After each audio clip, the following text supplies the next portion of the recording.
Hi, ja, ich bin Hype. Dachte mal, so, ich nehme das auf, weil Dark ist irgendwie gerade weg. Ähm, ja, Spaß am Leben. Ich bin Band auf Max im Discord-Server, hab Spaß am Leben, weiß ich, was ich machen soll, ne? Also viel Spaß hier, ne, während ihr hier wartet.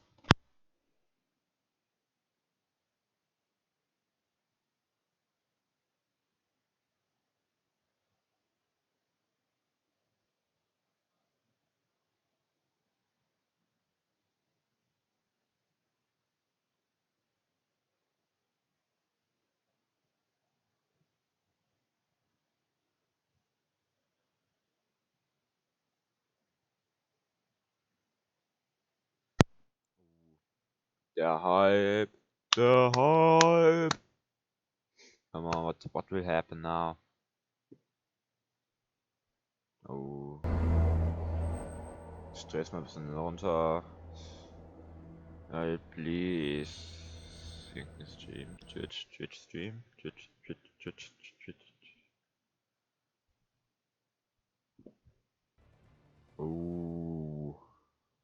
Lecker. Funktioniert ja. Geil. Ich mute mich da mal hier. Guckt euch das an.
From afar, join the madness when the curtain falls. Risk it all, hold nothing back. Seize the day we must attack. Stars are rising, countless worlds colliding. Only one will take it all. Can we bring to fall the giants? Can we make a final call? We are the ones to ignite the darkest skies, and the champions of the world that we defy. A sovereign of the few who rise up high, and we all fight at the last light.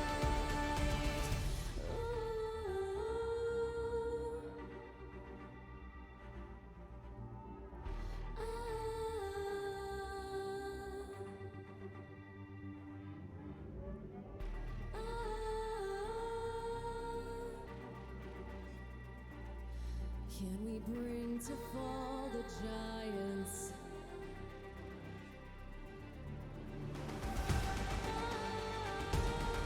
Can we bring to fall the giants? Can we bring to fall the giants? Can we bring to fall the giants?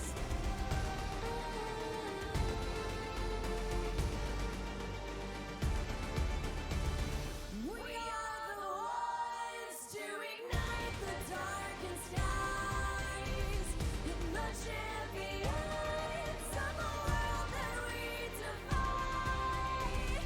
A sovereign of the few who rise up high, and we all fight at the last light.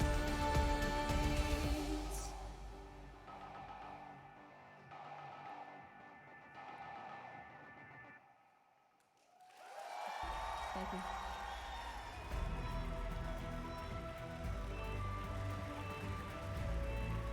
Mikro genommen!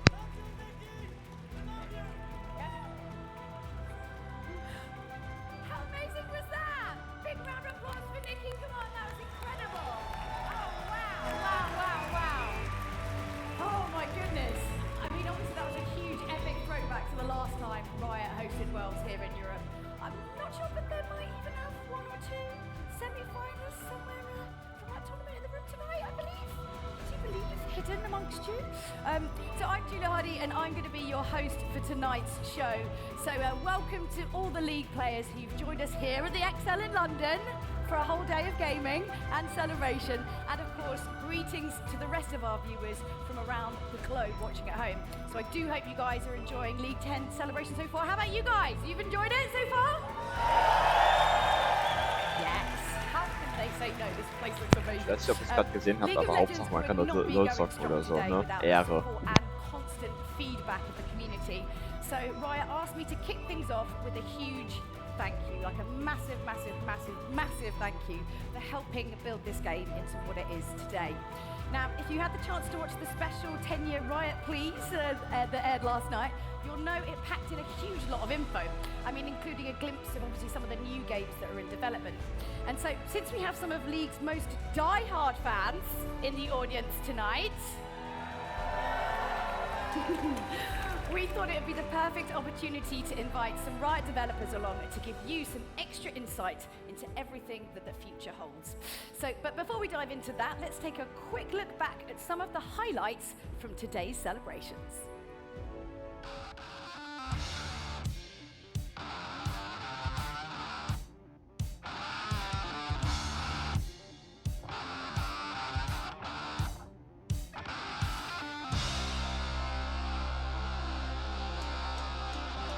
Welcome to the League of Legends 10-year anniversary party, European celebration. Are you excited to be here?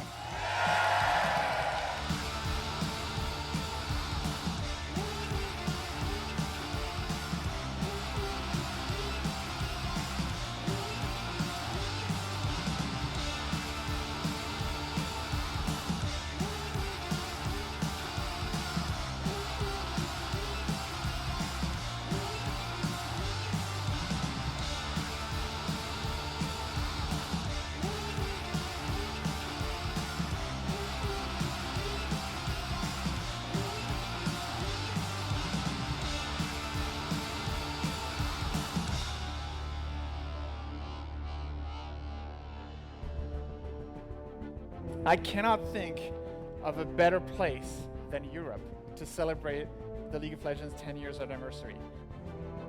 We've invited you all here today in London because we wanted to thank you in person.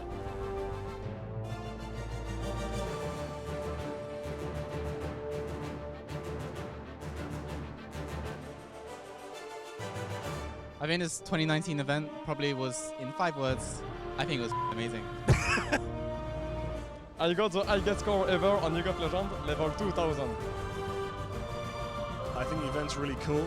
I'm pretty surprised by how big it is. It's fantastic.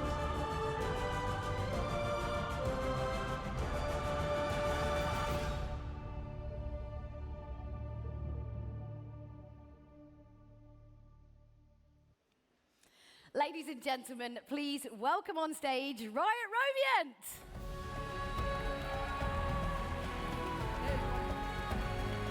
What are we doing? We're doing the fist bump. Okay, let's do it. Oh my goodness. Right. We had many discussions about what the greeting was going to be. I didn't throw you under the bus, but I did make it awkward by bringing it up right now. Cheers, thank you for that. It's all right. So I'm joined by Daniel Riot Roviant, leaver from the League team. So welcome home, first of all. And Thank you. before we kind of jump into all of the exciting changes coming next month, maybe it's good to kind of just kick off by sort of explaining what you do on the team. Of course. I'm a game designer on the Summoner's Rift team. The Summoner's Rift team handle everything you'd imagine appears on Summoner's Rift, such as champion balance, items, runes, that kind of stuff. But we also do seasonal content as well, like pre-season, mid-season, and that's generally where I spend most of my time. And the last few months, I've been working on getting Rise of the Elements over the finishing line. I bet you're excited. Very seeing it. excited. Exactly. So obviously when Summoner's Rift had its big visual update in 2014, a lot of people and a lot of the comments at that time were kind of like, oh, it's like League of Legends too. But obviously, some of the changes that are coming in this pre-season feel even more dramatic than that, wouldn't you say? Yeah, I could say that. I mean, I was pretty Bit of an into understatement, but- well, the visual update was extremely exciting for me at the time. I remember actually hacking the game so I could play early. I shouldn't say that, but that's how passionate I was at the time. Yeah, but for this pre-season, we didn't want to work on small fixes to Summoner's Rift. We wanted to work on like big surprises. It felt like an important time to really mix things up. So we focused on variety and mastery that you get from the existing champion pool, but putting that into Summoner's Rift itself. We want to keep the game feeling fresh for the next 10 years. Can I just give a quick overview of all the things? I'm sure people have seen the stream, but... All right, then, go on. Oh, thank you very much. So first of all, elemental terrain is probably like our tentpole feature. That happens by killing the second dragon on Summoner's Rift will transform the map into the element of the third dragon. If it's infernal, there'll be some destruction. If it's ocean, some growth. You get the idea. We have Dragon Souls, and Dragon Souls is a late game objective that players can build up to by slaughtering 4 of any elemental dragon. It feels really good to have one of those. And finally, I want to talk about the Elder Dragon buff. And what we've done with that is we've taken some of the hidden, obscure, but very big power from that buff, which was like a true damage over time dot, and we put it into a visceral and very understandable execute mechanic, which I'm very excited to see people use. So much to go through. There's so much to go through, you have no idea. So I think we should maybe go back to kind of like the start of the project. When did you first start working on Rise of the Elements? We started working on it in November last year, so it's been nearly a year now actually working on it, which is a very long time for Riot to work on a pre-season, for example.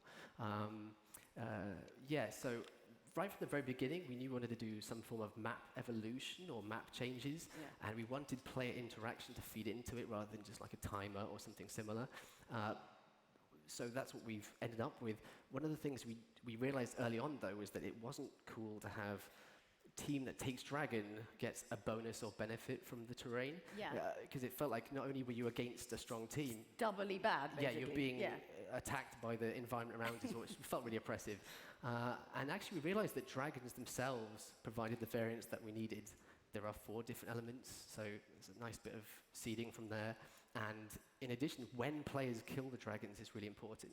So the terrain only changes when a team has killed the dragon, and it's like, oh, now you've killed the dragon, now it's all changing. It's really good. I mean, obviously, there's a whole bunch of different ideas going around. I mean, you must have had a huge amount of playtesting to get this right before getting to this stage. Yeah, absolutely. We playtest on the Summoner's Rift team twice a day. Every day? Every day. Without fail. Morning coffee, boom, on it. That is exactly what happens. Morning coffee, otherwise I'll feed. We playtest at 10 in the morning and then 5 at night, which gives us plenty of time to work on feedback or gather all that feedback together and make changes before the next playtest. It's actually quite important to understand that we rarely get something right the first time. In fact, I don't think it ever happens. That's true of anything in life. That's right. So it's really important to get it straight in the game as quickly as possible, and then just gather the feedback about what's working, what isn't, and then iterate. I'm pretty sure the Elder Dragon mechanic, actually, the execute, we had an idea within one brainstorm meeting, and then we got it into the game. And this is Twitch killing Lulu. I'm sure that wasn't staged. And then once it was in the game, we could actually gather feedback and see what the values needed to be, what the timing felt, what felt good, what could you hourglass, what could you avoid, that kind of thing. So it was more like an iteration process. Yeah, and obviously, it's all very well spending hours and hours, doing things on paper, but it's all about the gameplay fundamentally at the end of the day. So forget that. Right. So obviously, there must have been some kind of perhaps crazier ideas that didn't make the final cut. What are kind of some of the stranger ones? Yeah, we making this thing for a year, we made a lot of things. Please tell me everything.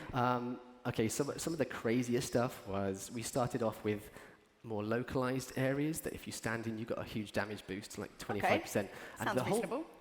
The whole point was, the trade-off was that if you were stood inside a small zone, you were quite an easy target for skill shots or Malphite ults or something. The problem was that it didn't work that way. Bran just walks in, ults, and then leaves. Karthus walks in, ults, and leaves. You get the idea. People were just abusing it, and it wasn't great. So we cut that. We had an idea where by the river would actually track how much damage and carnage was being done, how many people had died, how much damage was dealt, and then turn red with blood. Lovely.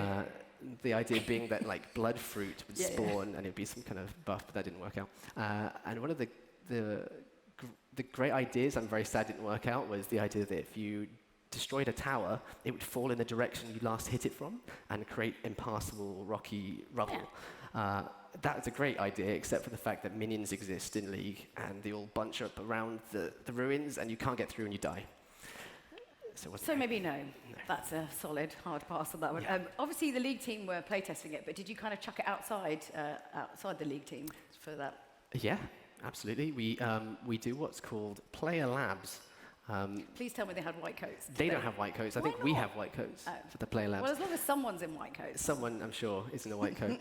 We get players in groups of 10 or 20, and over the course of 2 days, they'll play as much League as they possibly can, and then we gather all the data about what they liked, what they didn't like, what they hate, and thankfully, anything they didn't like or hate is not in pre-season now, so it's quite useful to be able to see the wood for the trees. We also are able to get some pros in for what we call pro labs. They better have gold jackets. No, I actually don't know what colour jackets they have. Yeah, okay, this is Aframu playing some of our content actually for the Pro Labs. And we were really concerned about pros because this is like the big test of a patch, really. Like, the people who play the game for money and have careers based upon it, are they going to be sensitive to the change? But actually, it was overwhelmingly positive, which is amazing. So I feel like pros genuinely are gamers first and then pros second. They were quite excited. Because you think that, if you'd spent all of those hours and it's your livelihood, you'd be like, no, leave it. I just think they just love the game. Well, that's good. I hope so. Anyway, so out of all the elemental rifts, which one would you say is your top one? Which is your fave? Top. Can I cheat and choose 2? All right. If you said no, I was still going to do I know, it. but I was trolling him I know, yesterday thanks a by lot. saying no the whole time. Yes. As far as the Dragon Pit is concerned, I think Mountain is my favourite. We actually create like a block in front of the Dragon Pit, creating 2 entryways to the Dragon area. This means that if a player's team is trying to sneak a dragon inside the pit, they're actually blocked from Scuttle Crab and other more like usual vision.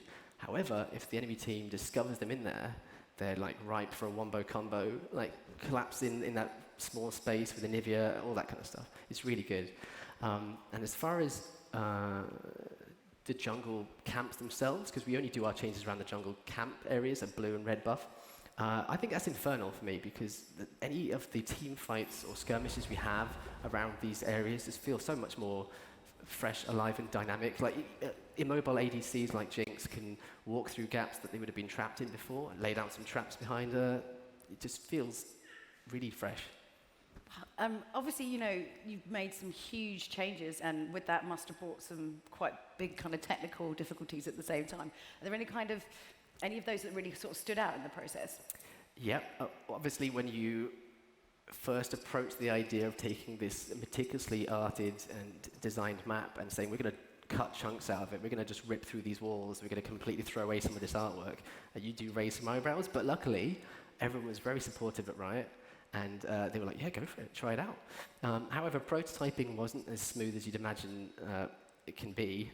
We didn't have any map editing tools, so we had to sort of hack special ways of squashing the terrain down, flattening it like a pancake, which was great. You could walk across it, but then you have these flat pancake trees, and it was really surreal. It was very hard to understand where you couldn't go. In addition, there's the fact that we haven't got environment artists for League most of the time, because why would you need them? You don't make any environments. They were on other projects. So we had to hire in some brand new artists, get them trained up, and they're doing a fantastic job. What's the job for? Oh, let me just tell you what the job's for. What? No, seriously, the environment artists are doing an amazing job, so good on them. Yeah. In addition, we had to lock down the layout of the map fairly early, so no more than 3 months ago, we had to say, this is actually the layout now, we're set, we're done. Because if you start shifting that stuff around when artists are working on it, they get quite upset. You can imagine if they've spent 2 days, 3 days working on a piece of terrain, and you're like, gonna cut that, I'm afraid. They'll be like, oh, thank you very much, that's very nice. Finally, the stuff we're working on at the moment is the sort of more dull part for most people. I loved it. which is like memory concerns. Does it all run on the lower end machines? Is the frame rate good? That kind of stuff I actually really love doing, but most people hate that. So even outside, obviously, the elemental rifts, you tweak the architecture of the side lanes as well. So they've got some little alcoves going on there. I mean, besides offering a perfect makeout spot for Zyra and Rakan, you know, obviously, what else is their function? The alcoves are actually there to add deeper outplay potential in the side lanes. It's actually really important that we state that we don't expect them to be used every game. I'm quite happy if players don't go into them at all in a game. But they're there if you need them, and you'll find instances when you need them, and like when you're pushed up towards a tower, getting some greedy tower plates, and then like the enemy Lee Sin flanks around behind you, and you're just one kick from being put into their tower, you can duck into the alcove, break line of sight, buy yourself a few seconds of where are they? They're not sure whether you're going up the left or the right. Maybe they missed their skill shots, and maybe you can just turn that 3v2 into a double kill. It happens, and it's really cool to see. Other things we expect to see people do is pretend to back to base, and then duck into the alcove once the minions have cleared out, and then gank the enemy bot lane as they push up, sort of circle around behind them, which is quite nice. But my absolute favorite example of what you can do is with Bard, one of our more unusual supports. He can create like a magical journey portal. This is some of our old artwork here, look. Yeah. He can actually escape the alcove back to the safety of his tower with a magical journey. Or if you're feeling really brave, go the opposite way into the enemy tower. But I don't advise that, so don't do that. Drastic. Okay. Oh, well, thank you so much for diving into the upcoming preseason changes with us. And I don't know whether we actually have any we do have some player questions, actually, if you're happy to stay in the hot seat just for a moment longer. Yep. So we're going in blind on these, so here we go. Scary. It's a little bit scary. Okay, so are the changes coming with the Rise of Elements going to put a much bigger emphasis on junglers and reinforce the meme, better jungler wins? I don't believe so. I mean, ultimately, the jungler shouldn't be their... I actually jungle mains. This is quite a sensitive one for me. Okay. It shouldn't be the jungler's responsibility to take those dragons on their own. They should be supported by their team. It's a team game, and ultimately, nobody sneaks 4 dragons unless the team hasn't been helping with warding or helping with pinging when people are missing. It ultimately should be a team effort to try and gain those 4 dragons in a row to get the Dragon Soul. As far as the Elder Dragon is concerned, or Baron buff, for example, trying to steal those, again, you should be preparing and not trying to go for the coin toss where you just flame the jungler when they miss smite. It's really hard. It's really hard to do. So, yeah. So what are your expectations in how those changes are going to impact the pace of the game? We actually don't expect the games to be any longer or any shorter. We think that from what we've playtested internally, they feel about the same as on the live servers that players play on now. Again, we're going to look at the data once we've gone live in preseason, which is like a month away, I think. I'm not exactly sure. We're going to look at the data, and we're going to just make changes and react to things as they come up. We're not going to try and plan out our meta or anything like that. It's not what we do. Okay, so next question is about the execute buff on Elder Drake. Lots of players are scared that we're adding even more execute power to people and that it might feel unfair. Time to kill in the game sometimes already feels very low. Are we making this even worse? No, actually, I'm really pleased you've asked this. Well, it wasn't me. Not you. I'm really pleased you asked this. Thanks. Because the Elder Dragon on live has a lot of power in it. If a team has 4 dragons, elemental dragons, and then takes the Elder, those dragon buffs are multiplied. They get tons of true damage burn. It just isn't very appreciable. It doesn't feel strong, but it's extremely strong. You basically shouldn't fight an enemy team who has the Elder Dragon. You should just try and wait it out and try and minimize your losses. All we've done with the execute mechanic is take that hidden power and put it into something more understandable, more feelable and more visceral. Everyone is aware of their health bar. A little notch goes in their health bar to say, like, you're in danger of being executed here, so break off. And players, again, you shouldn't be fighting the people with the Elder buff, right? But if you are, then at least you know where your limits are. Okay. Right, next question is, what happens if you have a tie in the number of elemental drakes after slaying your 4th, such as sort of like 1-1-1-1 or 2-2? Like, which soul do you get? This helps us clear up something we didn't put in our blog post. Okay. Thank you for this. This is good. This is a nice These are good segue. questions. These are better than the good other questions. ones. So if Once the third dragon has been revealed, say it's infernal, it can only be infernal the rest of the game, and that is also the dragon that the soul belongs to. So if it's going to be infernal terrain, it's also going to be the infernal soul. There's not like which have you got more of or anything like that. Right. And importantly, the first two dragons cannot be the same as the third one, and they cannot be the same as each other. So to break it down for you, it goes, maybe it's cloud, mountain, ocean, ocean, ocean, ocean. Or maybe it's ocean, infernal, cloud, cloud, cloud. That's how it works. So you'll never get like 3 at the start, which are all infernal, or 3 mountains. Okay, that's good. Did that answer the question? I think it went off on one, and I hope it answered the question. So final question is, do the drakes only affect the map where it's showed in the picture, or is it map-wide? Great question. These are great. So we try to make sure that this felt as intuitive as possible when the map changes. So in order to do that, we changed the same 5 areas with each dragon, the dragon pit, and the red and blue buff on both sides. Keeping it consistent in where it changes allows us to change them more significantly, because you're like, well, I don't know what cloud is, but I know where it's going to be because I've played ocean. And, that's where all the gameplay sits. Aside from that, we will have environmental ambience mood changes, so like rain for the ocean dragon, little flowers sprout up in the bushes. The braziers that you see on the braziers, the flamey things you see on Summoner's Rift are swapped out for the elements. You get like a water feature for ocean, things that remind you of what's element you're in, even if you're just focusing on CSing in a lane. Okay. Well, there were a bunch more questions, but actually we need to kind of get through everything. So those ones are difficult. I'm glad we skipped those. Really? Yeah. Were you? I just didn't want to answer those ones. Oh, is that what happened? That's what happened. Okay, well, that's all the time we have for. Do you have any closing thoughts, Daniel? Yeah, we're really excited to get this year's pre-season out to you guys. There's a dev blog with details of all the changes on there, so please check out on the website, and we'll see you all in November when the changes go live. Also, hello to my wife, Lindsay, and my dog, Nami. Oh, you sneaky so-and-so. Look at you sneaking that in at the end. I know, there. it's not on the teleprompter. It's not. It does get a bit Ron Burgundy if you're not careful. Anyway, so we're really, really looking forward to everything, and thank you so much for chatting to us, Dan. I hope that kind of cleared a lot of things up for you guys. But we do need to keep it moving. We've got an awful lot to get through. But before we bring our next guest on, let's have a short video just to set the stage.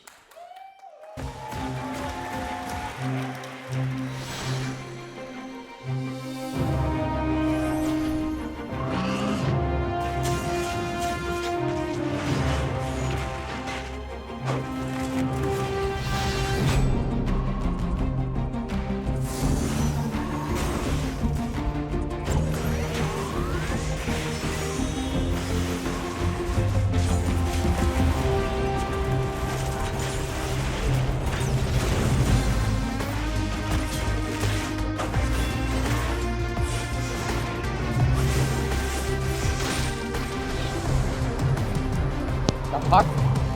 Wait! Das will ich auch mal aufpassen. Das will ich auch aufpassen.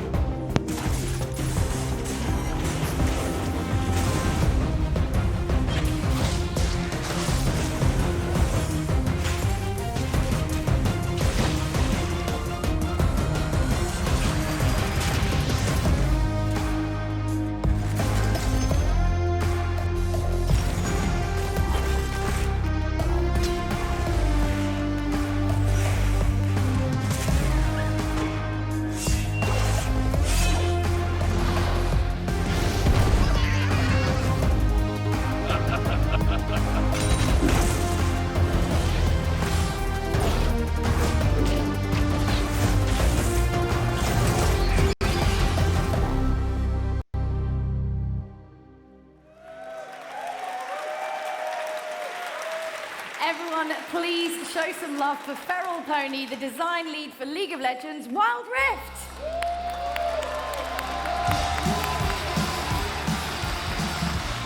What do we do? I don't know. That's weird. Okay, all right. It's just going to be like an awesome thing all the way through now. So thank you so much for joining us. Oh, thank you for having me. Hi. So obviously by now you guys know that League is coming to both mobile and console in the form of League of Legends Wild Rift. So I'm joined now by Brian Feeney, the design lead for League of Legends Wild Rift. It would be weird if it was something else. To talk about what it took to rebuild League from the ground up for new platforms. So do you want to just introduce yourself and say a little bit about what you do, Riot? Sure. So I'm the design lead on League of Legends Wild Rift. Obviously, it was just announced this morning, very, very early. Basically, that means I'm sort of responsible for, obviously, like, I lead all the other designers and basically responsible for sort of the quality of the gameplay and sort of how it plays out and So we all come that to fun you stuff. if we're not happy. Yes, absolutely. Yeah. You can just ping me directly. Don't. Well, no, actually you do. So obviously you're bringing League to mobile and console, but it's not a direct kind of one-to-one port. I mean, what was it like? Because you had to kind of go back and sort of rebuild it from the ground up, basically. Oh yeah, I mean, it's entirely built from scratch, right? We knew a one-to-one port wasn't really going to work, and so we knew we had to sort of build it from the ground up to meet sort of both the quality and sort of visual fidelity and really get sort of like the authenticity and awesomeness that players expect from a League of Legends game. And really what we sort of heard over the years was that there are players who love League, and like we're trying to build this game for them first and foremost, but in a lot of cases it didn't really meet either their lifestyle was changing, they didn't have as much time as they used to, or even just like you had a really long day at work and you just want to like flop yourself on the couch, right? Pick up a controller as opposed to sort of sit up in your standard workstation. It's really hard with a mouse and keyboard. You knock over your tea. Right, and you can't play upside down either. Like that's really half the fun. Yeah. And you know, also just like the fact that hey, you're hanging out with some friends at a restaurant or at a party, right? And it's fantastic to sort of have a literal LAN party in your pocket. Sounds pretty awesome. Let's move on to something rather specific and very close to everyone's heart, which is champions, of course. So, I mean, what was it like bringing people's mains over to Wild Rift? I mean, that's a medium to large scale degree of pressure, I feel. Oh, yes, yeah. I mean, League of Legends really is about the champions, first and foremost. I spent a few years on League working on champion designs, and I mean, we know how much champions mean to people and like how critical it is that we really get these right and really just nail the authenticity here. So we just want to make sure that these really feel like their champion counterparts. Like if you're a main of a champion and pick it up, we want to make sure that you still feel like you're playing the same champion. There will be some differences, but you know, we want to hit that feel. And sort of what are some of the ways that you did that? I mean, was it kind of difficult to streamline some of the champions' abilities for mobile and console? Because I mean, obviously you had to kind of little bit, right? A little bit. We actually didn't compromise too much, I don't think. But I think part of the core of this is like, streamline's the word I wouldn't use here because that sort of means like you're simplifying or kind of like trimming down abilities. Really what we're doing is just making sure that we move them into the control scheme or the game pace or kind of changes, but we're still trying to deliver that really awesome, authentic League of Legends gameplay. So a few of the examples here. Example is Misfortune, right? The kit's basically the same, but her double up skill on PC is a targeted spell, whereas on our game, it's a directional skill shot. Now this is a change we do all the time on PC. We've done it, I don't know, at least a dozen times since that I can remember. But basically there's just a lot of other gameplay that we get out of it. And so it's not necessarily like we're making compromises here, it's that we actually get a thing that's better for the control scheme and better for overall gameplay. This allows her to do stuff like check brush, trying to hit a stealth champion that's sneaking around, or you can even do stuff where like a champion's kind of running at you, and you can fire the skill shot preemptively before they're in range to kind of squeak out some additional time and help you escape where you wouldn't be otherwise able to. Okay. There's another example, which is probably a little bit more extreme than that, which would be Vayne. We tried the same sort of skill shot approach on Vayne's Condemn, and there was a lot of problems and actually didn't work out. So we're not doing this like all over the place, but in some cases we will. But a different example there is we're trying to stay away from sort of what we call dead buttons. It causes a lot of problems on controller and touchscreen both. So like Vayne has a true passive. It's just a button that doesn't do anything when you hit it. And we actually added an active to Vayne's. So you still get the same silver bolts. It's a 3-hit that does a bunch of damage, and you can murder tanks and all that kind of fun stuff. But now when you hit Vayne's W, or her silver bolts, you actually get 3 attacks of small attack speed boost. And any silver bolts that you trigger actually vamp and steal a chunk of health from that you deal. And we think this can add a lot of additional gameplay and some cool outplay moments on Vayne. She's already a really high skill fantasy champion, but we think this can really kind of over-deliver there. For Vayne mains out there who may already be jumping down this line of thought, there's some kind of shenanigans you can do where you kind of pre-stack, you get 2 stacks of silver bolts on, and then activate your W, get the vamp, get another attack, use your Condemn to get a 3rd stack, and then sort of cheat and get 2 vamp, 2 heals off the same ability. If you don't play Vayne or don't play a lot of League, that may have sounded like complete rubbish and total nonsense, but I assure you it's pretty sick. I mean, which was some of the trickier ones to get right? I think probably the hardest one, probably by a good margin, was actually Yasuo. Really? How come? So, I mean, he's one of those champions that has sort of very high sort of actions that you're playing. But you can see even on the screen here, like the dashing mechanics, you have to sort of dash precisely in like 5 different times within like a 2 to 3 second window. It's just really hard to have both the responsiveness and the precision that you need. And so we spent weeks and weeks and weeks, if not months, sort of iterating and spinning on this to get it to feel like there's no changes at all. I suppose it's like anything. It's like CG, right? If you notice it, then it's so much of your time and effort means that people don't notice that you've done stuff. Right. Yeah. I mean, that's a lot of this project is like doing an astronomical amount of work to feel like you've done no work. That feels a bit sad in a sort of weird way, but I mean, what can we expect in terms of the numbers of champs? So if you were able to play earlier today, if you're at any one of the events here that are celebrating L10, we had 25 champions in today's build. We currently have about 40 champions good to go. So when we sort of go wider, obviously that's sort of a fun throwback to League of Legends having 40 champions on launch. That wasn't really the intent, that's just kind of how it shook out, and obviously we'll be adding more as we go. I mean, I suppose as long as Yasuo is there, that's all anyone really needs to know, right? Right, it's fine. One thing I will call out on the champions, though, is that we are not targeting exactly the same number of champions that we have on PC and Wild Rift. Okay. So obviously, there's a whole bunch of reasons for that. Some champions don't translate particularly well. There's a whole bunch of other reasons. But we are going to try to be adding more stuff in the future. Of course. And we all know what the champions will be like, but what about the gameplay on Wild Rift? Like, what can we expect in terms of sort of like, well, the map, for example? So the map has sort of been, again, sort of rebuilt, redesigned. Will look and feel very similar, hopefully, but a lot of work, again, going into making it feel very similar. But the biggest thing here is really it's like the game pacing, right? We're trying to deliver a real League of Legends feeling from sort of start to finish, like laning phase, mid-game, et cetera, all that kind of fun stuff, within a 15 to 20 minute time window. Okay. So, and part of that is we actually shrunk the map a lot to kind of make this happen, get players closer together, a lot more skirmishing, a lot more fighting. And in this, obviously we shrunk the bases more than we shrunk the rest of the map, because that's where most of the combat space is, and we want to keep as much of that intact as possible.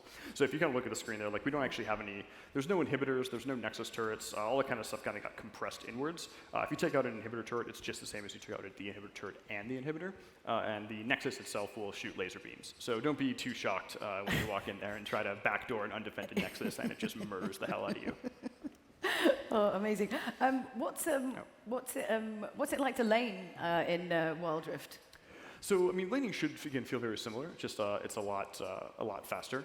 I mean, you still have your same kind of like beginning, like laning phase, mid-game, end-game, all that kind of usual stuff.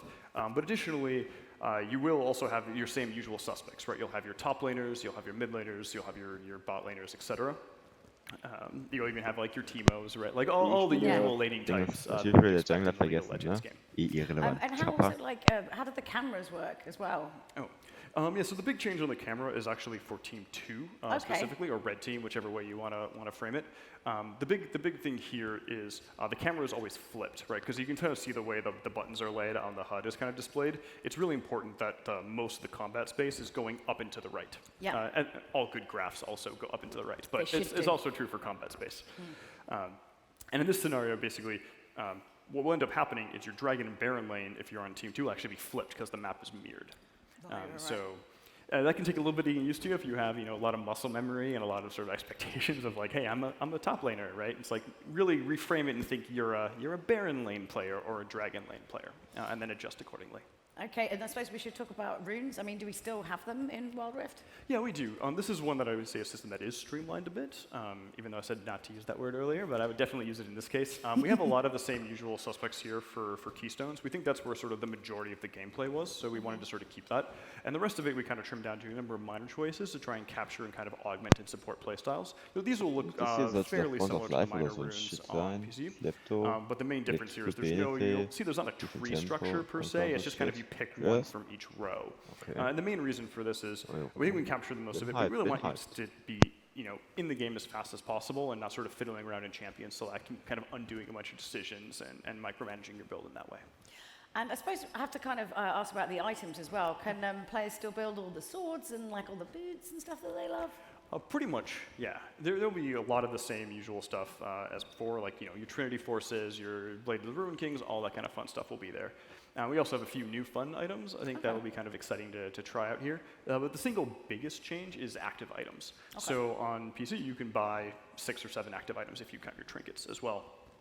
But the main difference here is that you can't add 7 buttons to a controller just randomly. And so we really want to make sure that active items are super, super critical to like that really authentic gameplay and that really cool kind of feel how you augment and adjust your character. So what we ended up doing was we said, hey, we're going to give you 1 active, and we already have 1 boot slot, so let's just combine the 2. So by the time you basically will build and you'll upgrade your boots to sort of tier 2 boots, then you can actually upgrade them into add any active that you want, right? Whether those are like hourglasses or QSS or proto belt. If you want to run proto belt Garen, go for it. It's a lot of fun. And you're just buying the active. There's no stats associated with it, so it kind of opens up the meta a lot and gives you a lot more freedom of kind of what to pick. That's true. And obviously, so we talked about kind of running down enemies and destroying them. I think we should probably talk about how pretty it looks. It looks like it's had a bit of like a new lick of paint. It is definitely a new lick of paint, that's sort of on top of basically rebuilt everything, right? So, again, this is sort of not a direct one-to-one port. We rebuilt everything from the ground up. We're really focusing here on device performance, compatibility, all these kind of things, and that really made us kind of start from scratch there. Additionally, we're also, while we're doing this, we thought, hey, why not update some of our older designs? So you'll see some champions, such as like Earth skins like Angle or Jax, which is it was a skin that was totally fun and great in 2010, 2011, whenever we shipped it. But we thought that it could really use kind of an update and sort of a brand new kind of thing. You can see it here. It's pretty sick. But it's capturing a lot of the same feel. Poor Fizz. I like that little guy. But this is sort of an example. We have a few of older skins like this that we kind of just decided to do. Hey, while we're at it, we're building it anyways, let's just update it. I mean, why not? You might as well just go the whole hog. I want to know a little bit about, what about the turntable that we saw in the video? Kind of what's that all about, the kind of new virtual wardrobe? Yeah, so turntable was actually one of our, I think it was sort of a little surprise of a feature, right? We sort of started building it, and we're like, this is actually really, really cool. So we kind of went all in on it. But obviously, when players are used to League of Legends, mostly what they're sort of used to is you kind of realize what the champion looks like and should feel like in sort of in the splash art or like animated splash. And we're totally keeping those, right? We're going to have splashes, animated splashes. They look sweet. But we also thought this would be a great opportunity to kind of give players the ability to sort of see their champion in sort of high-res, full 3D, and really kind of figure like, hey, who am I playing? Like, what is this character about? And we think we can really capture these in some of these really cool little animations that really kind of, deliver who the champion really is. Oh, it looks amazing. It's very pretty. I love Boros too. We're just going to watch it for a while. Just keep watching. Oh, amazing. So what can we expect from Wild Rift in the future, and obviously in the lead up to its release? Any kind of little surprises maybe you can share with us now? I mean, maybe something comes out in the Q&A later, but I mean, right now there's like obviously a ton more that we want to show. We'll be communicating a lot more as we sort of move forward on the game in the coming months. Obviously, if you were on site earlier, hopefully you got a chance to play. If not, you can jump in right now to the, if you're on an Android, Google Play has pre-registration up right now. Okay. Obviously, other platforms will have that available in the future. Other than that, please, the feedback and the reception so far has been really welcoming and overwhelming. And so, yeah, please keep coming. If you have thoughts, feedback, questions, etc., please send them over. You can use boards, tweet me, whichever. But again, this has just been so awesome. So thank you guys so much for all the support you put into League of Legends. We wouldn't be here without you, and this has been amazing. Yes, definitely. It must be so nice after, especially having to keep everything quiet. I don't know how they keep everything quiet for so long. I mean, I was in a dungeon for 3 years on this project. I'm really so glad difficult to be out. Yeah. You're like, daylight, hurrah. Yeah. I believe we do actually have some questions. Okay, let's start at the beginning. So question number 1 is, can we link our accounts to get the champions and skins that we have? So you will be able to link your accounts, but we're not going to do sort of one-to-one inventory sharing. And there's a few reasons for this. The biggest one is basically that we're not going to have content parity, right? We're not going to have every skin. We're not going to have every champion. Yeah. And so we want to make sure that we're being equitable and fair to the players that have invested. And so what this means basically, hey, if right now, like I'm in a Bard main on PC, but Bard's not in Wild Rift, right? And if I put all my money into Bard and I would get nothing, that would feel really bad. Whereas if I played a champion that was in our launch roster. But that being said, we will make champions like pretty accessible. You'll get a lot of champions to sort of level up, and we'll also, when you do the account linking, we will also give you rewards based off of your investment, so you can jump into Wild Rift with like a really big head start. Okay, cool. So also, question number 2 is, will you be able to play the game through emulators, mouse and keyboard? And if so, how do you keep it fair? So this is a really good question, right? Especially when you look into multiple platforms, like how do you keep kind of competitive fairness and competitive integrity? And so obviously we're not going to there's no current plans to basically build a PC client for Wild Rift. There's a lot of fantastic emulation software already out there that pretty much works on all the devices. So if you really want to play Wild Rift on your computer, you can totally do that. I would also say we also have League of Legends on your computer, which is also really good. So you can play that one too. It's quite good. In terms of like the sort of competitive fairness, yeah. I mean, this game was built from the ground up for twin stick. And like all the skills sort of supported, all the tuning, all that kind of stuff. So I actually don't think right now that keyboard and mouse will give you very much of a competitive advantage. You're usually kind of trading sort of fidelity and the ability to precise. You're getting a little bit potentially of like aiming your skill set slightly better, but you're losing a lot of like movement fidelity. As an example, because like a joystick is just a lot easier to move around and sort of carefully precising than sort of trying to right click. Yeah. And then the third and final question, which is probably the most direct. Yuumi and Wild Rift when? So, I mean, we got Garen, so I mean, it's like half the combo right there. But I mean, right now, there's a lot of characters we've already announced. We're going to try to shoot for about 40 when we start going wider to players, but we're not ready to announce what champions in particular we have. I feel like that's me giving things away with your face right now. Am I? I don't know. I like to read into things a bit too much, perhaps, when I interview people, and then make everyone really awkward. So, well, thank you so much. But you guys, we've got one last game spotlight for you, which is the Legends of Runeterra, and we're going to have 2 of the developers who are here tonight. But let's check out a trailer for the game before we dig into the story. But can we have a big round of applause for Brian, please, for joining us on stage? Thank you.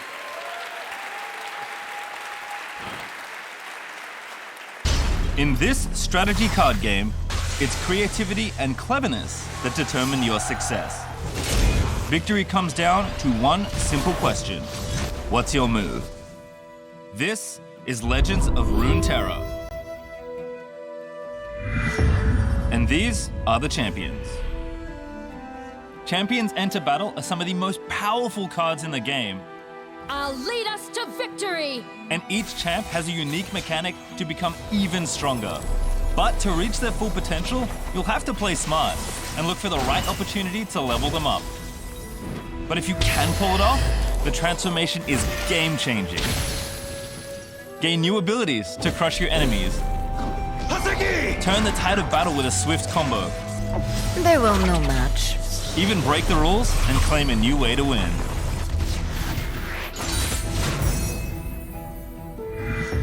Every champion comes from a region of Runeterra, where allies of all kinds can join them in the fight. If you need soldiers to reinforce your army, Demacia stands ready. When your plan calls for striking hard and fast, the warriors of Noxus are legion. And for survivors that will outlast everything else, look no further than the Freljord. Each region plays differently and offers their own set of strategic advantages. Savvy players will combine cards from more than one to wield the strengths of both. Seek out Ionia to bring agility and flexibility to your fights. Add Piltover and Zorn to assemble a plan piece by piece. Or summon the Shadow Isles to unleash ruin upon your fragile, mortal foes. The paths to victory are many. Get creative, because how you build your deck is completely up to you. But it's not just what you play, it's how you play it. At its core, Legends of Runeterra is all about the choices you make and the risks you take. Here's how it goes down. Each round, players are either on offense or defense, indicated by sword or shield. While only one player gets to attack each round, both get to play cards, which means every move matters. In Legends of Runeterra, you alternate actions with your opponent. If they play a unit, you get to play something of your own, like a champion.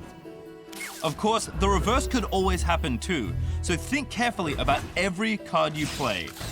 By the time it's your turn to act again, the state of the board could be completely different. Many legs, not enough mustache. Even when to attack is a critical decision. Do you play a unit first to increase your ranks and risk your opponent adding a powerful defender? Or attack with what you have now, forcing the fight, but reducing the impact?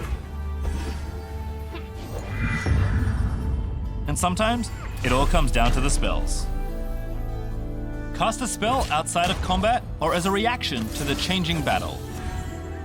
When your allies are set to clash with the enemy, you could bolster them with a quick buff. In response, your opponent may sneak in a shady move.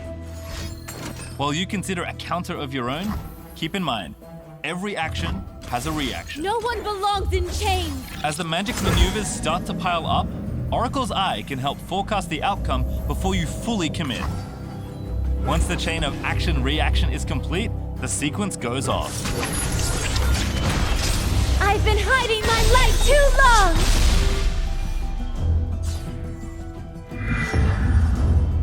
Victory or defeat, each battle brings experience and progress. Choose which region you explore first and unlock the cards that call to you, changing regions as often as you'd like. As you advance, you'll collect new allies, spells, and champions. More than enough for multiple decks. You'll also come across wild cards, which can be turned into any card you want. No guessing required.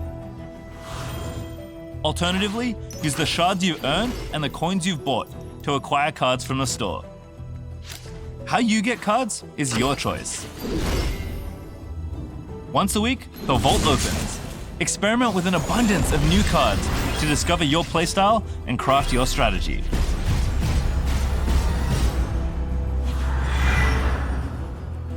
As your collection grows, so do the possibilities. And the journey is just beginning.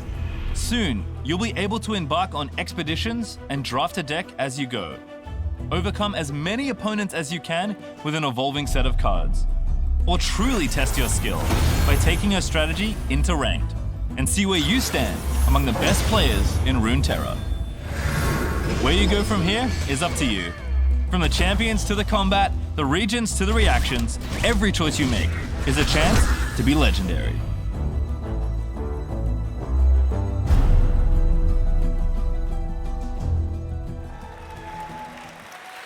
Ladies and gentlemen, last but not least, please welcome Ruben Zoo and Riot Captain LX to the stage.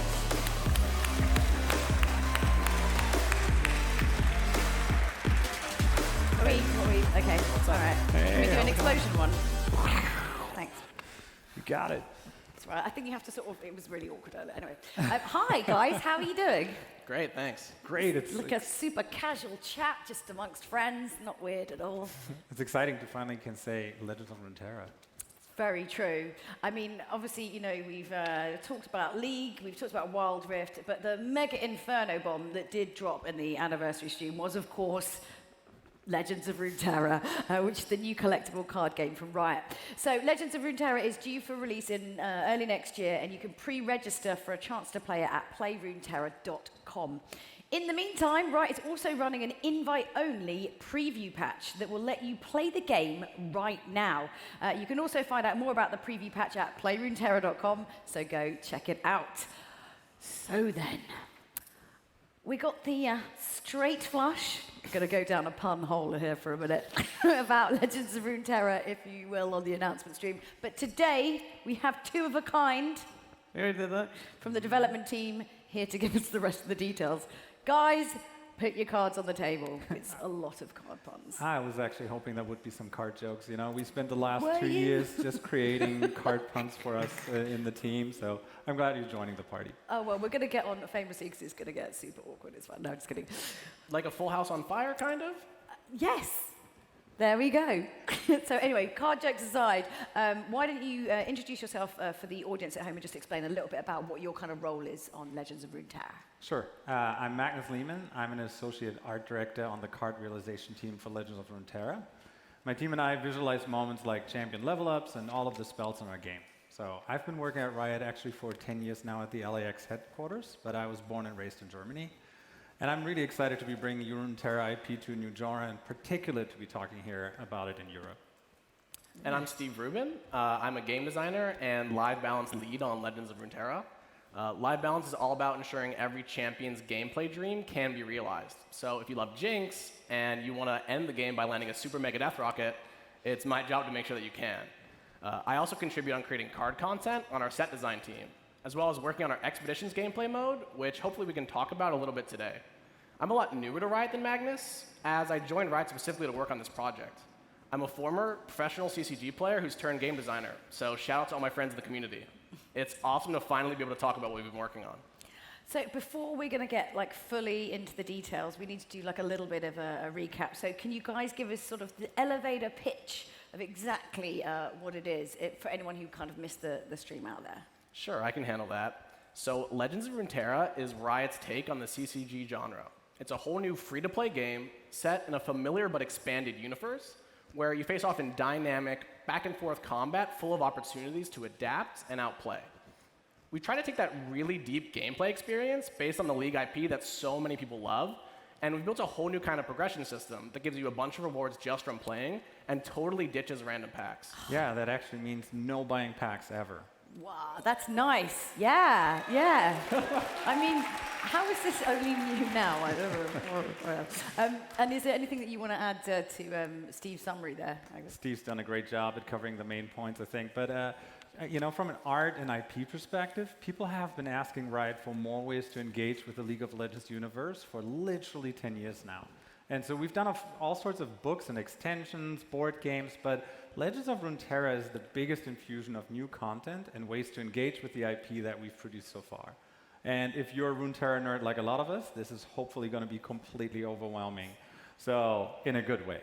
Okay. So now, if any of you watching, want to get more of an overview of the game, obviously go back and check out the announcement stream where the Legends of Runeterra team covered a lot of the kind of main features of the day. But we're going to go pretty deep today. So, are you kind of ready to get a little bit granular? Yeah, I guess we're ready to shuffle along. Oh my goodness! I'm sweating on someone just brainstormed all of these. It's quite funny. Anyway. Okay, so let's start by talking about the way that Legends of Runeterra expands on the League of Legends universe. So there are 24 champions from 6 regions, right, in the game at launch? Yeah, so we actually have 318 cards in the game at launch, which is around 50 cards per region of Runeterra. Mm-hmm. And we... I mean, sorry, just to interject, how did you go beyond champions, obviously, to build the Legends of Runeterra? So there is a ton of content for players to explore, which includes some followers in our game, which is kind of, we distinguish our characters between followers and champions. Yeah. But talking about regions right now, one key decision we had to make was which regions we should feature. So for our initial set, we have Demacia, Freljord, Ionia, Noxus, Shadow Isles, and then Piltover and Zaun, which we're totally treating as one region because they're literally on top of each other. Mm-hmm. We spent a bunch of time considering what each region can and can't do. For example, Ionia is all about evasion and spell tricks, whereas Demacia is about raw power and durability. There are strengths and weaknesses to all the different regions, but the real magic of the game comes from combining 2 regions into one deck and building your own strategy. You know, and when League of Legends first launched, the backstory and lore was kind of sparse. And anyone who has been keeping up with League over the last decade knows that we've done a ton of work defining the rest of Runeterra and giving champions and their regions really strong foundations. So for us, Legends of Runeterra is a really great opportunity to explore that in ways that we couldn't before. You know, we chose these 6 regions for the first set because they have so much depth and diversity. You know, there aren't any 50 champions in League of Legends for any individual region, of course, so that gave us a chance to dig through Runeterra's rich setting and unearth tons of interesting people and stories that are completely new to the IP. I mean, it sounds like an awful lot of fun. I mean, can you give us some examples of cards that introduce brand new content to Runeterra? Absolutely. Let's talk about Freljord. Freljord is about hardy people who live among the ice, so the game design focuses on building slowly towards your inevitable victory. For example, one of the units we introduce is Skarmother Vrynna. So Skarmother Vrynna is a follower, and as Steve said, we distinguish the characters in our game into champions and followers. She's a 6-cost card with 8 health points, and she has only 3 attack. But every time she survives damage, she will gain another 3 attack. she also has the overwhelm keyword, which means that if she strikes against an enemy with low health, any leftover damage goes right through the enemy nexus. So now let's say she has been hit 2 times and has 9 attack points. If her opponent puts up a 1 health unit against Rinna, she's going to wipe out that unit and do 8 damage onto the nexus.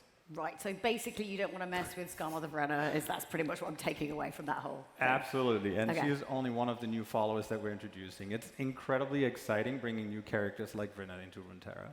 And amazing, what about sort of the champions as well? Presumably it's quite hard to make characters like Brenner feel meaningful, but make champions feel like superheroes kind of on top of that? Like, how did you manage that? So we want our followers like Rinna to be exciting for players. But for our champions, we want them to be on another level with greater depth. The key to that is that all of our champions have a unique level up mechanic. So let's take Jinx. Initially, when you play her, she's a pretty good card. 4 attack and 3 health at 4 mana cost. She also has the quick attack keyword, which means she gets strike priority while attacking, so she'll survive a lot of encounters. But since she's a champion, she also has another layer to her, which is her level up. If you empty your hand, you meet her level up condition, and she'll become an even more powerful card. She'll get more attack and health, draw you extra cards, and when you empty your hand for the first time each round, you get a Super Mega Death Rocket, which can be used for a ton of single target damage and some AoE as well. Okay, that sounds a little bit crazy. Aren't you supposed to be, wait, is it your job, the balance lead?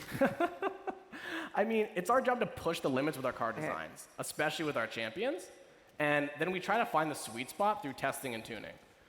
Jinx is actually a great example of this. It's really important in Legends of Runeterra that champions are defining elements of the game. So they are, in fact, so to speak, game-breaking. We try and find a balance where champions can do awesome things while allowing your opponent space to interact with them. Yeah, and Jinx players here will probably recognize that some of those ideas like quick attack, they feel thematically appropriate for characters like Jinx. In League, she's all about speed and carnage. And our level ups were a great way for us to align those card concepts to the champion themes. Lucian is a great example. His level up was the first one that really clicked with the team. It helped us to define where we want to head with these, trying to tell mini stories during our level up moments. I mean, I was going to say, presumably there's kind of a lot of iteration when you're making these cards and sort of like working out how they level up, rather. Absolutely. So much iteration. You know, Ashe, for example, when we first designed her level up, we got way too excited. We had arrows flying around, frozen birds circling through the air, carts spinning. I think we had an Arctic aurora borealis in the background. Of course. It was just way too much stuff. And so as a team, we sat down and asked ourselves, what is Ashe actually really all about? What do players want to see? And the answer was obviously her enchanted crystal arrow. So now the level up in the game is much more focused on the arrow. And actually, if you look really closely, you'll see that the tip of the arrow contains the crest of Freljord. So when Ashe takes you down, it's the 3 sisters who hit you right in the chest and freeze you to death. Fantastic. I mean, was it hard to kind of maintain that sort of consistent quality with so many cards and champions? You know, I think it was more that we got better at it as we made more content, and then we realized we wanted to redo some of the first things we made, because we knew how to make them even better. Timo was like this. Was the first champion that we actually made in our game, and his whole thing is about spamming mushrooms into people's decks. And our original take on that was decent, but it really slowed down gameplay. And when we got towards the end of developing the first set, we knew we needed to go back and redo Timo to bring him up to the standard of other champions. So I guess even in the development of Legends of Runeterra, Timo is still a little devil causing us problems left and right. So before we move on to gameplay, obviously we're here in the UK, and one of the biggest UK content creators is Skin Spotlights, who's done an incredible job capturing... Yeah.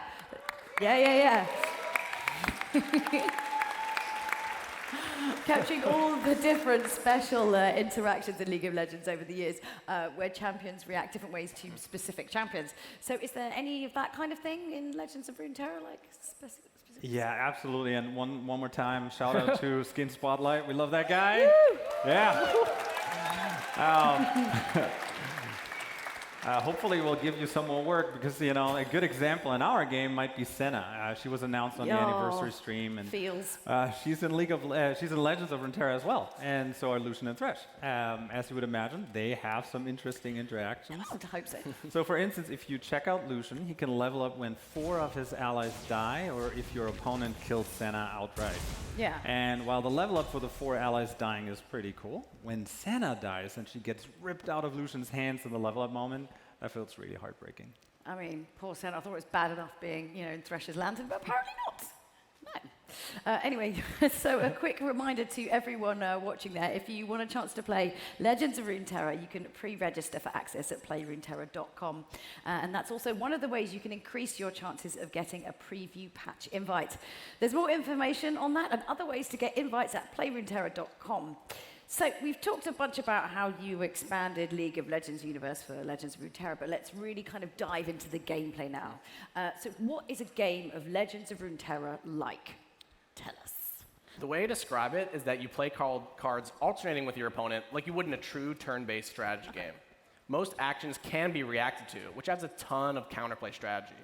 This really comes through when you start building decks, because you're not just thinking about that one big combination that you need to pull off, you're also thinking about ways in which you can disrupt your opponents, allowing you the flexibility to outplay them. Yeah, so during any given round, you might start by playing a unit to attack the opponent's nexus.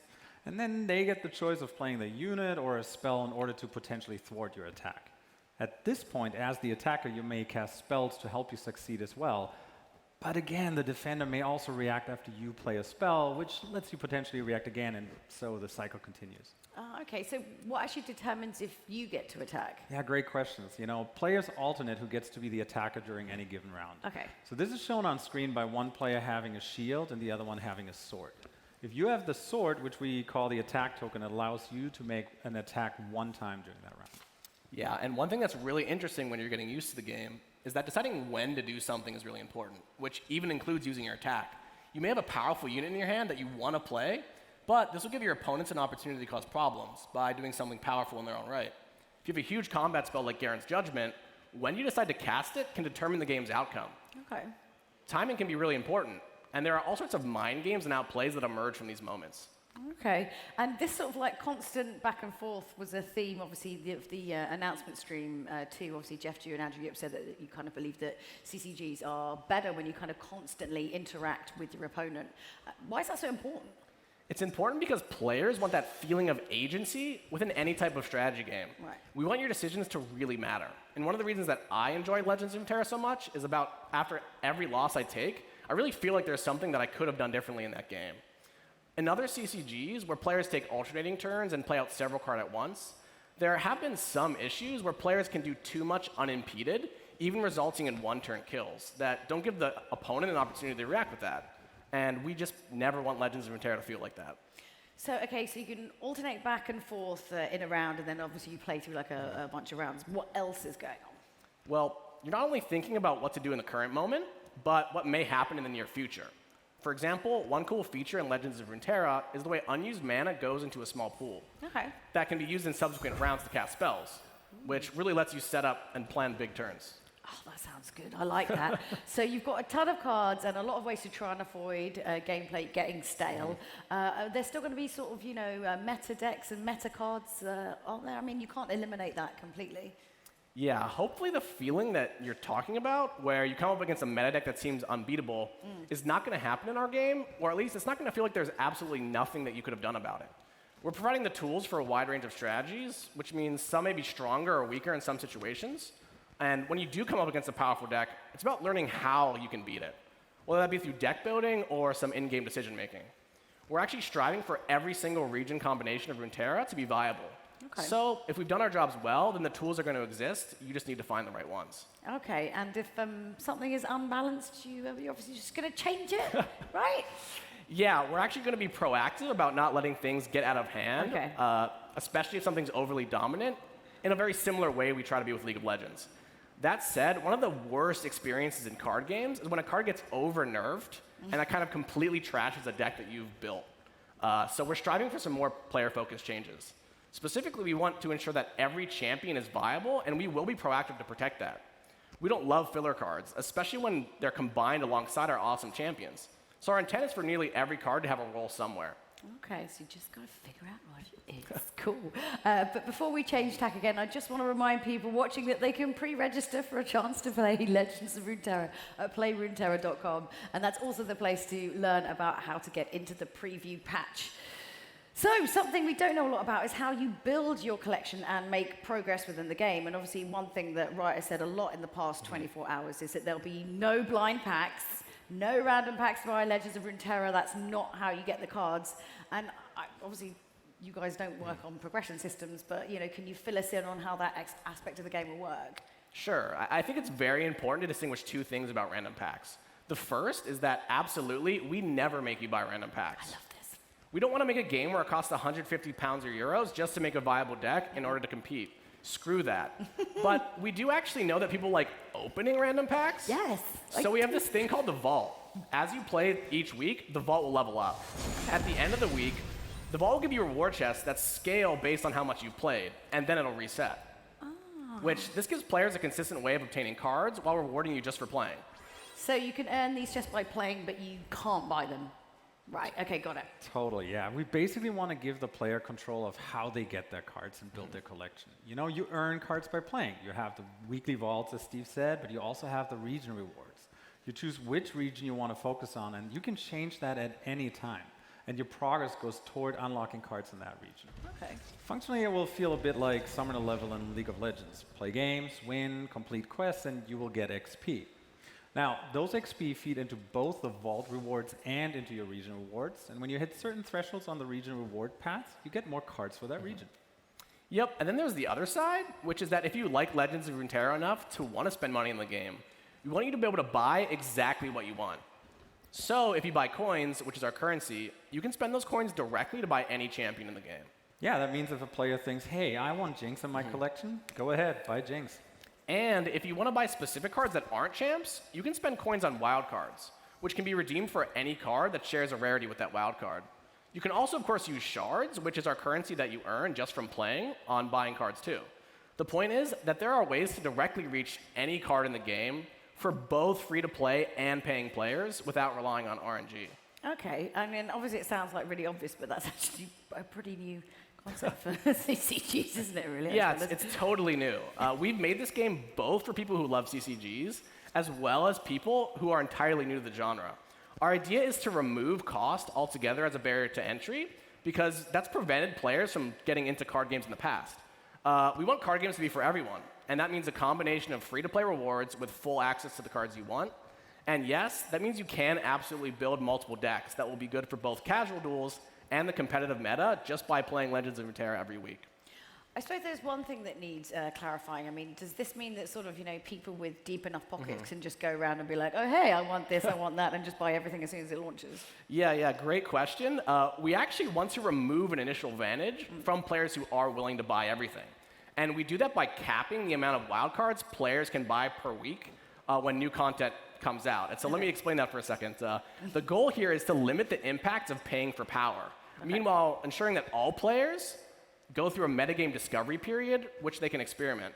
This allows free-to-play players to be on a much more level playing field whenever content is first released. Okay, so just to recap, you can't buy randomized packs, but you can directly purchase the cards you want, but you've capped purchases to avoid people just buying an advantage effectively, and that's definitely a huge and exciting shift for CCGs. But before we move on, is there anything else you want to add on kind of progression and rewards? I feel like we're getting really deep in here. It's good. I think we've covered most of the basics, but I would just like to add that as people who work on this game and as players, it has been really motivating to know this was the direction we were following.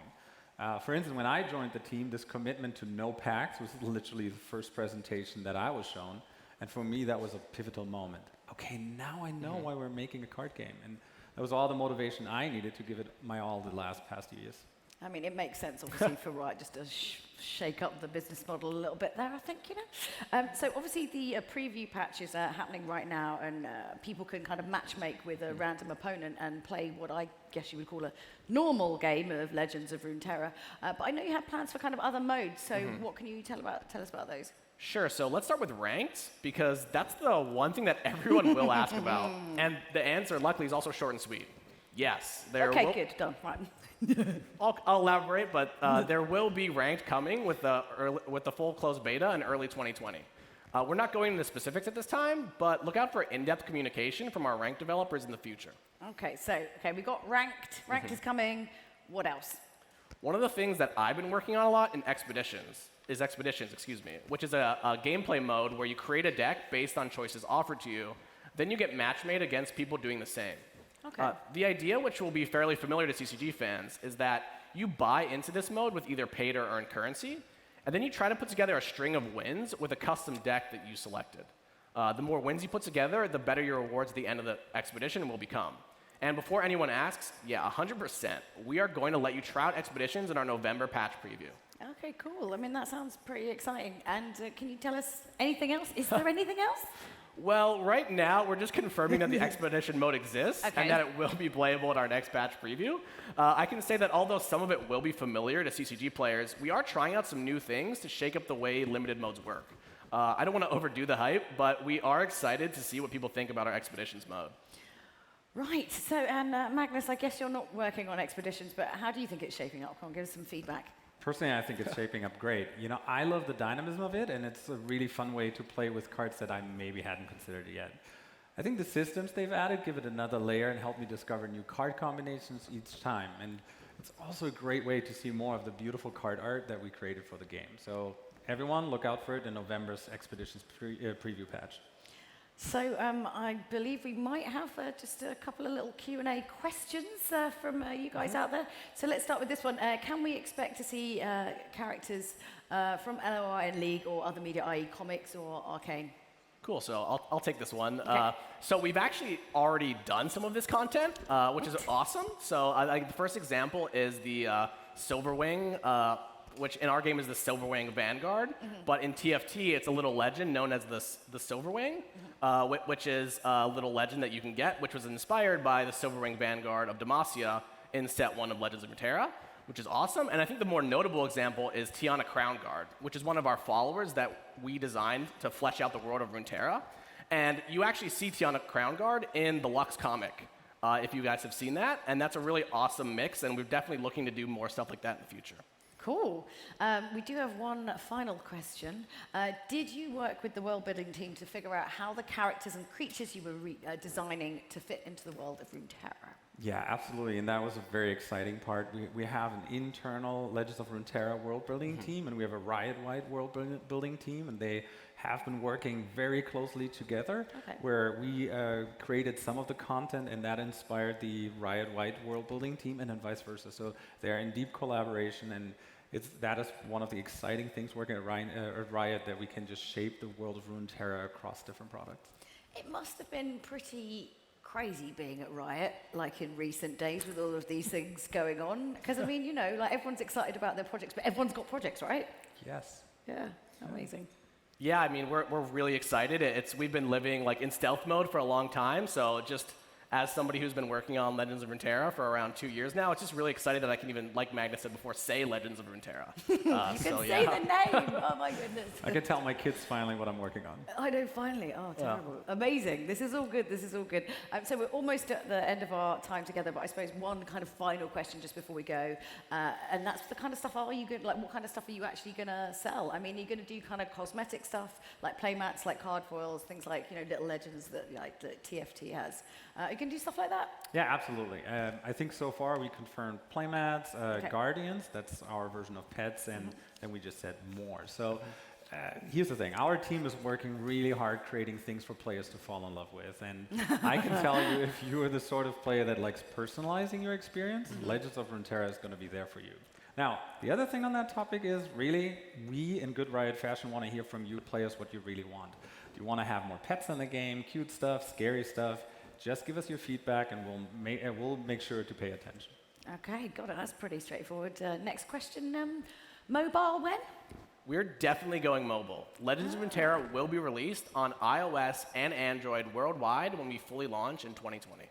Okay, amazing. Well, I think that's pretty much all the time we have for these guys. So all that remains to say is a big thank you to Steve and Magnus for coming and spending the time to join us and tell us all about Legends of Runeterra. So any kind of last words of advice for people watching on the stream? Yeah, you know, here's the thing. We are having so much fun bringing the world of Runeterra into new genre. And our big hope is just that players fall in love with the beautiful art and the engaging gameplay. So here's our promise to you guys. We want to make this the best card game it can be. So give us your feedback. We will make sure to pay attention. And thank you so much for giving us the time to talk to you tonight. Oh, yeah, let's give them. Yeah. Yeah, thank you. I completely agree with Magnus. On behalf of the Legends of Runeterra team, we are so happy to finally share what we've been working on. And we're really excited to start building this game with you. Thank you, and we really hope you like what we have so far. Oh, well, yeah, big round of applause again. These guys have been working so hard. Thank you again to Magnus and Steve for sharing your hearts on Legends of Runeterra and for sharing info on, well, all of your info well in spades. God, the punning is rife. I'm going to stop that. Okay, so all that remains really for me is to remind you once again that you can pre-register for a chance to play Legends of Runeterra at playruneterra.com. And this is also the website if you're interested in finding out more about the preview patch. Pre-registering increases your chance of getting invited to the preview patch, and so does watching Legends of Runeterra streams, among other things. So do check out the website to learn more about that, and we hope we'll see you in-game soon. Breathe. Right, what a show! Can you believe it? We've gone through so much stuff, and it's been so incredible to dig deep into the future of Riot Games with a few of the many talented, I have to say that right there, no, I'm just kidding, talented creators who brought all of these games to life. But there is more excitement still to come in the days and months ahead, and we're so very thankful to all of you who have been joining us here at the European celebration and watching at home. Genuinely, your support over the past 10 years has made all of this happen. So stay tuned. Let's have a big round of applause for you guys. I mean, really, without you, what would we? Exactly.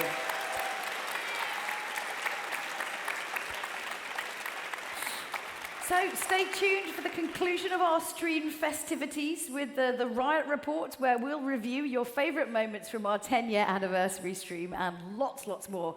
And now, if it's okay with you, I would like to welcome back to the stage Nikki Taylor for one more song. Why not? Everybody have a good night. I'll see you in Bilgrot for a beer. Have a great night.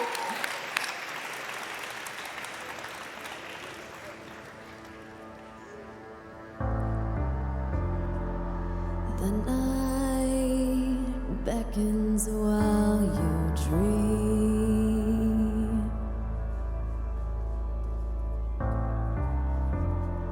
A life never lives in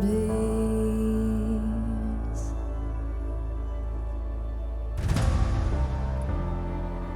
As you stand upon the edge,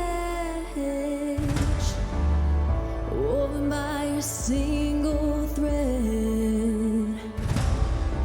and fate may fall down upon you, while the devil is knocking right at your door.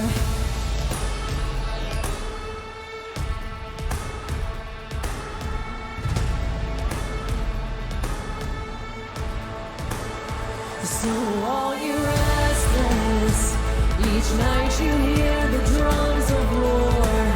Awaken, awaken, the voice begins to call you while you hunger. A taste of destiny searching for. Awaken, awaken, the fight is at your door. Take up the cause.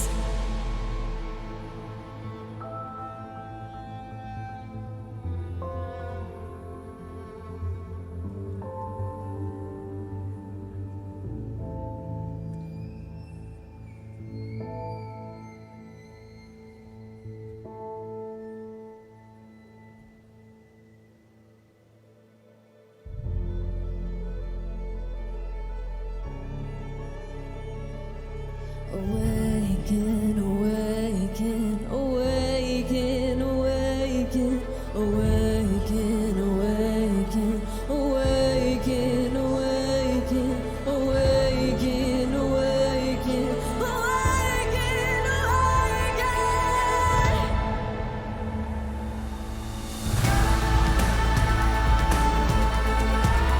As you stand upon the edge, hanging in the balance, and fate may fall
Leute, sieht so aus, ist das fertig.